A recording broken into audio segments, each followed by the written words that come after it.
Nako po ito. Umaarangkada naman.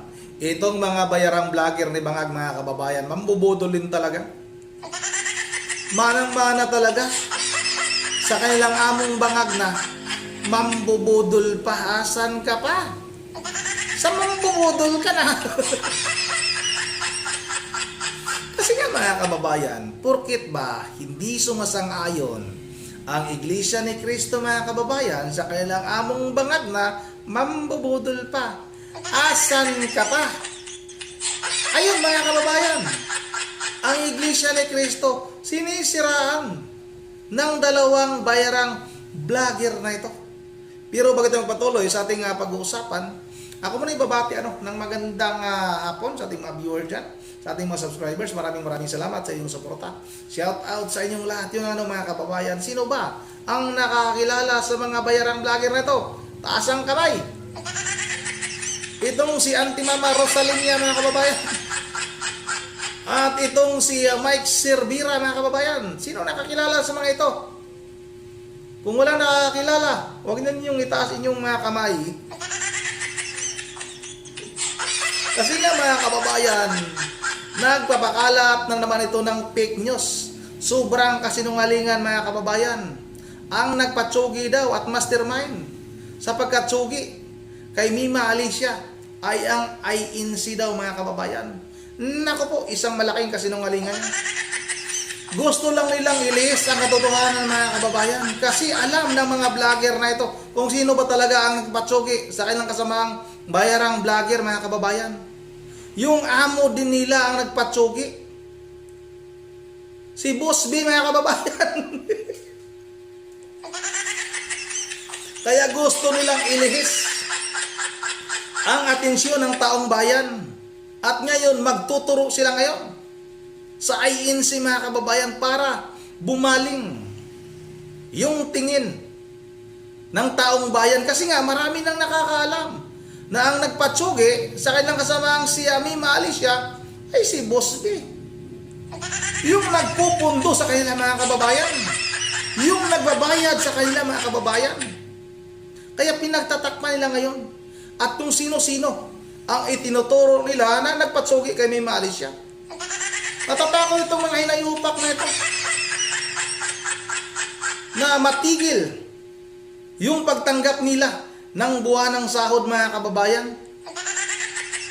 Kasi nga, nasa 150,000 to 500,000 kada buwan ang kanilang tinatanggap, mga kababayan. Ganon kalaki. Tapos may libre pa silang sasakyan, mga kababayan. Kaya nga, naubos yung pira ng kaba ng bayan. Dahil napunta sa mga vlogger na bayaran na ito, mga kababayan. O ito na, wag na natin itong patagalin. Unahin natin itong lalaking ito. Itong si Mike Sirbira. Ito, sabay-sabay na natin itong panoorin. Kunti lang, walang busis. Teka lang ha. Balik natin. O yan. Teka lang, wala pa. O yan. Ang pumaslang nga ni ay liwanagin natin maigi ha. Isipin nyo maigi. Ang pumaslang o ang utak ang mastermind sa pagpatay kay Mima Alicia ay membro ng INC. Membro daw ng INC. O hindi ko sinabing ang pumatay kay Mima ay INC, mga INC. Hindi ho ha. Kundi membro sila ng INC. Kaya nga, ayon sa ating bugwit, nagtago pa raw sa kapilya. Kaya nahirapan sila na mahuli.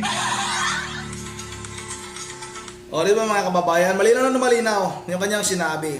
Ang pumaslang, nagpatsugi kay Mima Alicia, membro ng INC. Pero sinabi niya, hindi INC. Ano ba talaga? Ano ba talaga ang gusto mong ipahiwatig? Membro ng INC, pero hindi INC.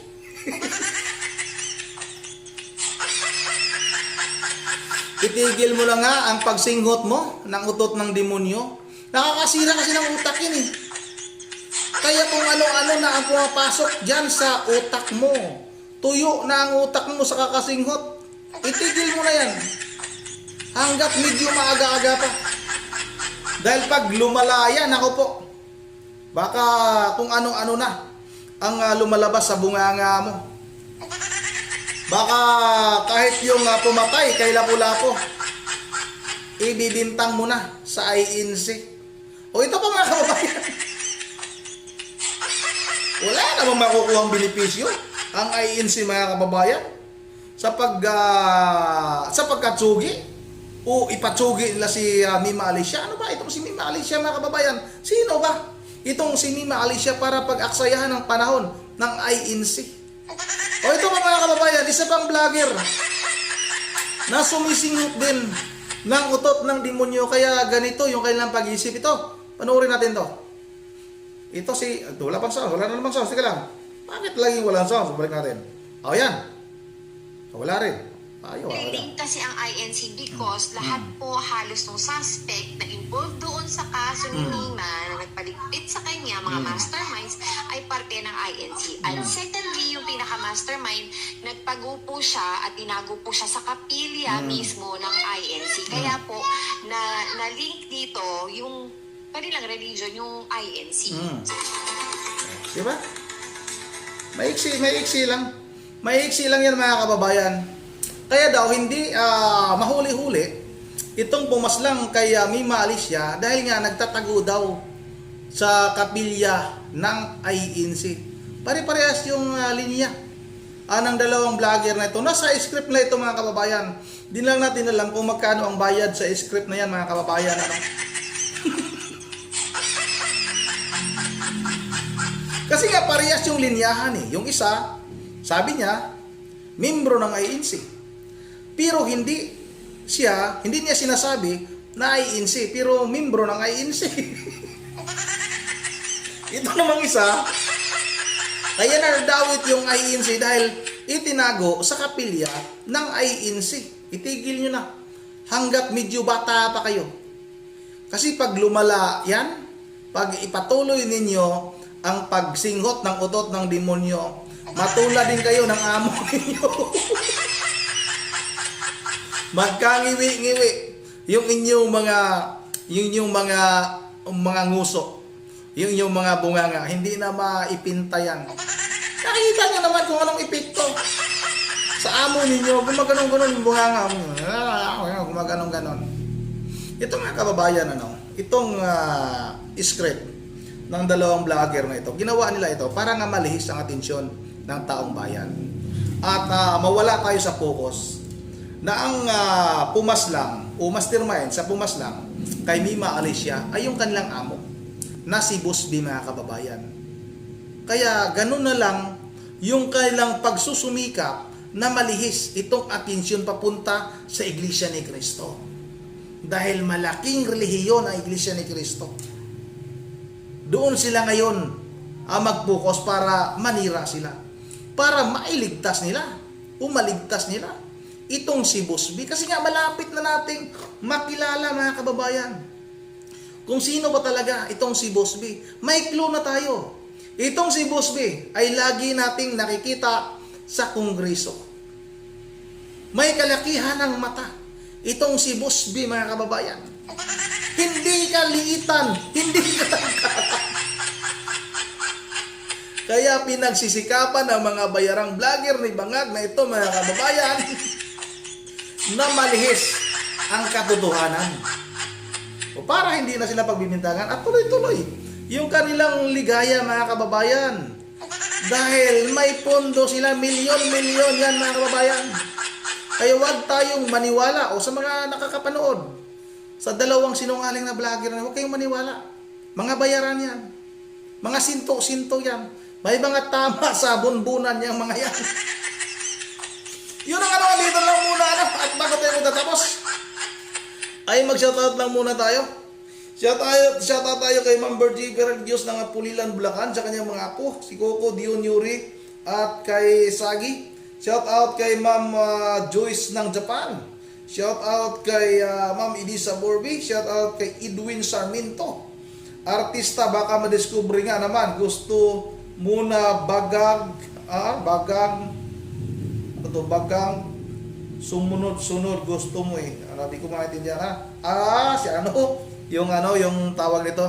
Nakita ko yung thumbnail, yung tawag nito, yung inahan, nanay-nanayan ni Mima Alicia na may sayad din mga kababayan. Dati ko sila may mga sayad talaga itong mga ito. At shout out na rin kay Tusim. Mamawala namang kaluluwa yun. Meron yung karton nakalagay na siya sa garapon. Sabi ni Tusim. Shout out na rin kay Anchor of the Heart. Kabata kasi kaya nagkaganyan si ate, grabe kati. Batak pa more. Shout out na rin kay Rob TV. Nasira na. Hindi na natin basahin itong mga ibang komento dito. Kasi medyo haba yung ating video. Shout out na rin tayo kay Harisga. Shout out na rin, sakit ng tiyan ko sa kakatawa nito. Ako nga rin eh. So makita yung tiyan ko sa kakatawa sa babaeng yan. Shout out na rin kay Raslis PH Idol. Maraming salamat sa iyo, Raslis PH. Sabi nga ni Digong, huwag niyong subukan, masisira ang buhay niyo. Tigil na. Kasi ang Kasi ang pagpulburon, may reply, sabi ni MBG Vlog para, sorry. Shoutout na rin kay Annabel Basukaw. Shoutout na rin kay Arcilisa Basyon pala, Salvacion, sorry. Dikit-dikit kasi yung letter Annabel, tapos na. Shoutout na rin kay Jazz. Shoutout na rin kay sino ba ito? Joseph Platoon. Shoutout kay Noel Dumdum. Shoutout kay Joseph, tapos na si Joseph Platoon. Shoutout kay Lisa Billy. Shoutout na rin kay Moto Vlogs. Maraming shoutout sa Mato Vlogs pala. Mato Vlogs. Shoutout sa iyo, Mato Vlogs. Shoutout na kay Dudoy Chris Bisig. Shoutout na kay Antonio Katadman at kay si Ma'am Joyce, tapos na kay Ma'am Michelle Bolima at kay Lods Rosela Malet. Maraming salamat. Dito lang muna at medyo mahaba na yung video. Once again, this is Ronnie TV mo. Ingat na lahat. God bless bawat isa sa atin.